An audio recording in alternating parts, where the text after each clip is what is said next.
ఈరోజు మన అటల్ బిహారీ వాజ్పేయి శత జయంతి ఉత్సవం ఈరోజు జరుపుకున్న సందర్భంగా ఇక్కడికి వచ్చిన ప్రతి ఒక్కరికి పేరు పేరున ధన్యవాదాలు.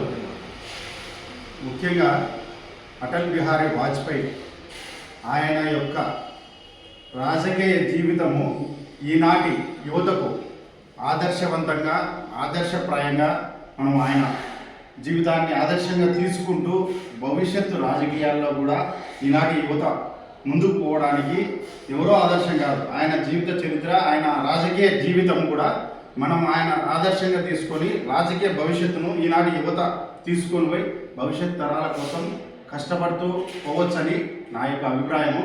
కాబట్టి ఎందరో నాయకులు మహాత్మా గాంధీ కావచ్చు, ఎవరైనా కావచ్చు, మన కళ్ళ ముందరనే మన అటల్ బిహారీ వాజ్పేయిని మనం అందరం చూసాం.